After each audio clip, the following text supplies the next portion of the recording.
할렐루야. 153 저녁기도에 오신 여러분들을 주님의 이름으로 환영하고 축복합니다. 오늘도 귀하고 복된 이 저녁 시간 하나님의 뜻 가운데 하나님의 말씀을 받고 또 그 하나님의 뜻을 내 삶의 실현코다 몸부림치는 그런 저녁 시간이 되기를 간절히 소망하겠습니다. 먼저 하나님의 말씀 보도록 합니다. 고린도 후서 9장 1절에서 5절 말씀까지 보겠습니다. 고린도 후서 9장 1절에서 5절 말씀입니다. 우리 같이 한 목소리로 다 함께 봉독하도록 하겠습니다. 시작. 성도를 섬기는 일에 대하여는 내가 너희에게 쓸 필요가 없나니 이는 내가 너희의 원함을 알미라. 내가 너희를 위하여 마게도냐인들에게 아가야에서는 1년 전부터 준비하였다라는 것을 자랑하였는데 과연 너희의 열심이 퍽 많은 사람들을 분발하게 하였느니라. 그런데 이 형제들을 보낸 것은 이 일에 너희를 위한 우리의 자랑이 헛되지 않고 내가 말한 것 같이 준비하게 하려 함이라. 혹 마게도냐인들이 나와 함께 가서 너희가 준비하지 아니한 것을 보면 너희는 고사하고 우리가 이 믿던 것에 부끄러움을 당할까 두려워하노라. 그러므로 내가 이 형제들로 먼저 너희에게 가서 너희가 전에 약속한 연보를 미리 준비하게 하도록 권면하는 것이 필요한 줄을 생각하였노니 이렇게 준비하여야 참 연보답고 억지가 아니니라. 아멘. 우리는요 자유를 사랑하고 자유를 추구하는 존재입니다. 태생적으로 이 억압과 굴레를 싫어해서 누군가가 우리에게 굴레를 씌우고 억압한다라는 그런 느낌이 들면 저항하고 또 자유를 찾기 위해 투쟁을 합니다. 우리나라는 그런 과정을 통해서 민주화가 되었고 지금 미얀마라고 하는 나라도 그 과정 가운데 있습니다. 그런데 자유를 추구하는 자들이 기억해야 될 것이 있습니다. 자유는 법과 제도의 질서 위에 있어야 한다는 겁니다. 자유가 법과 질서를 벗어나서 흘러가게 되면 그 자유는 진정한 자유가 아니라 방종이 되는 겁니다. 방종. 나 자신의 자유가, 나의 자유가 다른 사람의 자유를 침해하는 것이라면 그런 자유는 제한받아야 마땅한 것이죠. 우리나라 헌법에도 개인의 자유가 타인의 자유를 침범하지 못하도록 제한하고 있습니다. 여러분, 신앙생활도 마찬가지입니다. 교회 공동체에서 우리는 자유로운 존재입니다. 하나님은 동물에게 주시지 않은 자유의지를 사람에게 주셔서 자유롭게 삶을 영위하도록 창조하셨습니다. 하지만 하나님은 그 자유와 동시에 책임도 요구하신다는 겁니다. 에덴 동산에서 인간에게 자유를 허락하셨지만 선악과 제도를 세우셨어요. 구약에서 율법을 주셨고 예수님이 오신 후에는 예수 그리스도 안에서의 자유라고 하는 법을 주셨습니다. 오늘 교회 공동체 안에서 우리는 하나님의 말씀이라는 제도 위에 영적인 자유를 꽃피워야 된다는 겁니다. 다시 말씀드립니다. 제가 중요하게 말씀드리는 거예요. 우리의 자유는 하나님을 위해 섬길 수 있는 자유는 얼마든지 가능합니다. 하지만 그 자유함이, 그 자유롭게 섬김이 하나님의 말씀 위에 서 있는가, 그것을 우리들이 점검해 봐야 된다는 거예요.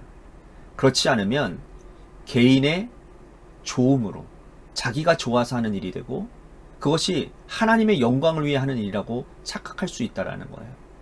굉장히 중요한 얘기입니다. 세상도 법을 벗어난 자유는 방종이라고 얘기하지만 영적인 것도 마찬가지예요. 우리의 법인 하나님의 말씀을 벗어난 자유의 행동은, 자유의 신앙행위는 방종입니다. 이 사실을 꼭 기억해야 될 것 같아요. 하나님의 말씀은 여러분 신앙생활의 원리입니다. 교회 안에서 일어나는 모든 일들은 말씀의 원리 안에서 이루어져야 되는 거예요. 성도들이 교회에서 가장 시험 들기 쉬운 문제가 바로 뭐냐? 헌금입니다. 헌금을 할 자유도, 헌금을 하지 않을 자유도 있다라고 생각하는 것이죠. 그런데 그것은 잘못입니다. 헌금은 말씀의 원리에 의해서 해야 되는 겁니다. 만약에 하나님 말씀에 근거하지 않은 헌금을 교회가 요구한다면 그것은 심각한 문제죠. 목회자가 헌금 선교할 때에 목회자의 사역비를 늘린다거나 어떤 교회를 어떤 목회자의 그런 사적인 요구로 인해서 뭐 그런 것들로 인해서 헌금을 한다거나, 그러면 그 교회는 시험 들고 분열되어지고 성도들의 마음에 상처를 입고 교회를 떠나가게 되는 그런 일들이 일어나게 될 것입니다. 이 모든 일들이 왜 그렇습니까? 말씀의 근거에서 원리와 원칙을 근거하지 않은 헌금이었기 때문인 거예요.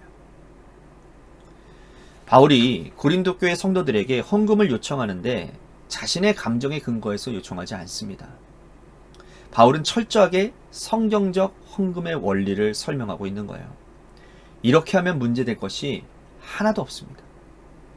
철저하게 하나님 말씀 위에 근거하고 있기 때문이라는 거죠. 자, 오늘 말씀을 통해서 헌금의 원리가 어떠한지, 우리는 어떠한 원리 위에서 하나님께 헌금을 드려야 되는지를 살펴보도록 하겠습니다.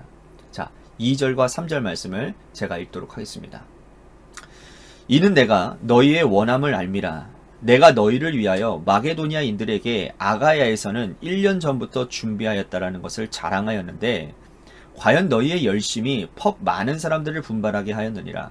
그런데 이 형제들을 보낸 것은 이 일에 너희를 위한 우리의 자랑이 헛되지 않고 내가 말한 것 같이 준비하게 하려 함이라. 바울은 예루살렘 교회를 돕기 위한 헌금을 이 고린도 교회 성도들에게 요구하고 있습니다.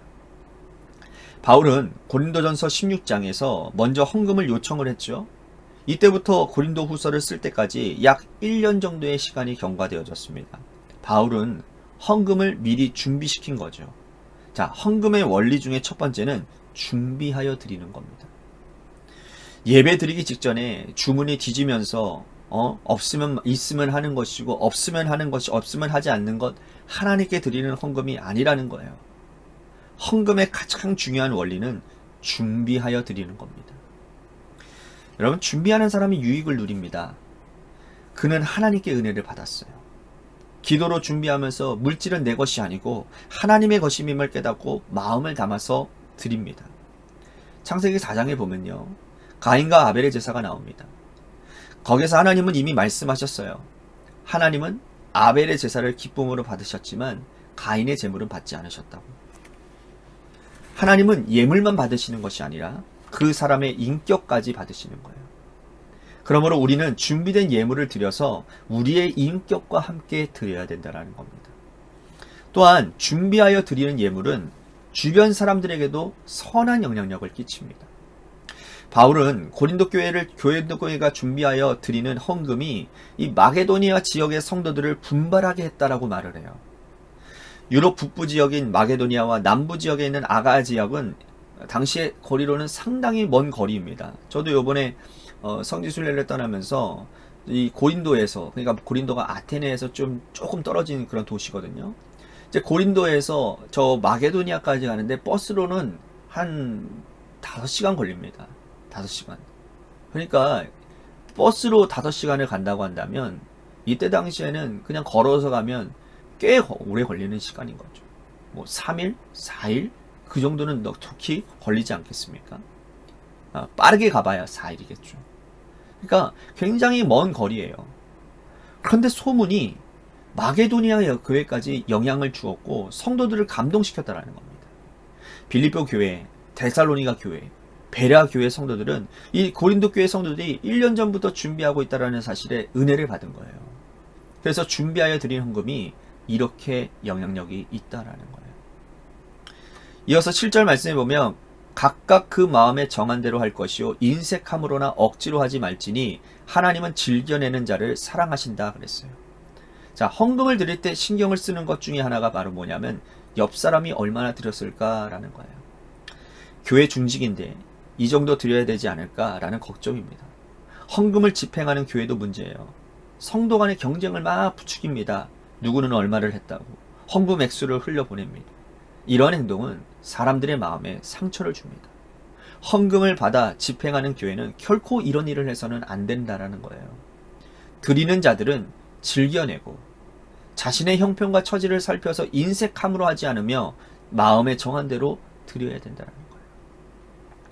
또한 헌금의 세 번째 원리는 10절 말씀 보시면 심는 자에게 씨와 먹을 양식을 주시는 이가 너희의 심을 것을 주사 풍성하게 하시고 너희의 의의 열매를 더하게 하시니리 라고 했어요. 헌금을 드리는 자를 하나님께서 풍성하게 하실 것입니다. 이 말씀의 속뜻은 헌금은 사람에게 하는 것이 아니라 하나님께 드리는 것이라는 의미인 거예요. 하나님께서 받으시고 우리 형편을 살펴서 인생을 풍성하게 해줄 것이라는 믿음으로 드려야 된다는 거예요. 헌금은 교회나 사람에게나 하는 것이 아니고 하나님께 드리는 거죠. 어떤 사람들은 자선단체에 하는 기부와 하나님께 드리는 헌금을 구별하지 못하는 것 같아요. 기부하는 사람에게 주는, 기부는 사람에게 주는 거예요. 내가 꼭 필요하다고 생각되어지는 곳에 목적을 가지고 주는 거란 말이죠. 그것은 기부입니다. 하지만 헌금은 달라요. 눈에 보이지 않는 하나님께 드리는 거거든요. 나를 창조하신 하나님, 나에게 건강을 주시고 일터를 주시고 삶을 풍요롭게 하시는 하나님께 드리는 거죠. 그런데 교회에서 헌금으로 포장되어져 있지만 사람들에게 주는 사람들도 있습니다. 아나니아와 삽비라 같은 사람이죠. 그들은 하나님께 드려야 되는 헌금을 사람들에게 주려고 했어요. 그리고 헌금을 통해서 직분을 사고 성도들의 마음을 얻으려고 했다라는 거죠. 어떤 눈에 보이는 가시적인 것들로 내가 드림으로 인해서 내가 이거 했습니다 라고 하는 것을 드러낸다라는 거예요. 땅값 얼마 갖추고 또 그 얼마를 가지고 공동체를 휘저어 놓으려고 했다라는 겁니다. 하나님은 그들의 죄를 용서하지 않으셨어요. 여러분, 헌금은 하나님께 드리는 것이라는 이 중요한 원리를 여러분들 꼭 기억하시기를 바랍니다. 네 번째 원리는 12절이에요. 이 봉사의 직무가 성도들의 부족한 것을 보충할 뿐 아니라 사람들이 하나님께 드리는 많은 감사로 말미암아 넘쳤다 그랬어요. 헌금을 봉사의 직무라고 표현을 하고 있어요. 헌금은 상호 부조적인 성격을 가지고 있습니다. 이에 대해서 바울은 8장에서 이미 언급을 했어요. 예루살렘 교회 성도들이 당한 기근을 돕기 위해서 또 기근을 돕기 위해서 모든 교회들이 함께 마음을 모아서 드리는 헌금이라고 바울은 이미 이 헌금의 성격을 규정을 했어요. 헌금은 하나님께 드리는 것이고 교회가 잘 살펴서 그 교회의 안과 밖에 있는 가난하고 어려운 자들에게 나눠주는 그런 부조적인 성격을 가지고 있다는 거예요. 여기서는 집행하는 사람들의 지혜가 요구되어집니다. 교회 안에 또한 교회 밖에 가난한 자들이 있고 구제해야 될 자들이 있는데 눈 감아 버리고 교회 시설 확충하는 일에만 헌금을 사용하는 것은 옳지 않은 일인 거예요. 교회 안에 힘든 자들, 교회 밖에 힘든 자들, 헐벗는 자들, 물질 때문에 생명의 위협을 느끼고 있는 자들을 위해서 헌금이 사용되어야 된다는 뜻인 것입니다. 가난은 나라님도 막지 못한다고. 막지 못하지요. 그러나 그들에게 있어서 사랑이 필요한 거예요. 가난을 막자고 하는 게 아니라 그들에게 사랑을 표현하고 그들에게 살소망을 주는 것, 그리고 그들을 도와줄 수 있는 사람들이 있다라고 하는 희망을 가져다 주는 것이 가장 중요한 것입니다. 그냥 맹목적으로 돈을 갖다 주는 것이 아니라 그들의 삶에 사랑을 주는 거예요. 이게 예수님의 정신 아니겠습니까? 예수님의 마음 아니겠습니까? 오늘 우리들에게 말씀하시는 이 헌금의 원리를 꼭 기억했으면 좋겠습니다. 드리는 자들이나 헌금을 집행하는 자들이나 모두 헌금은 하나님의 것임을 깨닫고 원리대로 사용한다면 교회는 헌금 때문에 시험될 일은 전혀 없을 것이고 이 헌금이 하나님의 영광이 되고 기쁨이 되며 성도들의 삶을 풍성하게 하는 촉매가 되게 될 줄로 믿습니다. 오늘 말씀 생각하면서 우리 같이 기도했으면 좋겠습니다. 헌금은 하나님께 드리는 것임을 믿고 원리대로 우리가 사용하고 원리대로 드리는 자들이 되게 하여 주옵소서. 헌금을 집행하는 관악교회가 하나님의 원리대로 그 헌금을 사용하는 그런 교회가 되게 하여 주시옵소서라고 우리 같이 기도했으면 좋겠습니다. 또한 우리 교회를 위해서 간절히 기도합니다. 하나님께서 세워주신 몸된 교회가 하나님의 말씀 위에 하나님의 믿음, 하나님의 뜻 위에 바로 서는 교회가 되게 하여 주옵소서. 정말 말씀이 주장되어지고 머리 대신 예수님이 주장하시는 교회가 되게 해달라고 같이 기도했으면 좋겠습니다. 또 한 가지 우리 같이 기도할 것은 육신의 연약함으로 고통받는 우리 성도님들을 위해서 기도해 주시고요. 마지막으로 여러분들의 삶의 자리와 여러분들의 자녀들을 위해서 기도하시다가 이 시간 돌아가시기를 바랍니다. 노래 끝날 때까지 우리 같이 합심하여 기도하도록 하겠습니다. 기도하시겠습니다.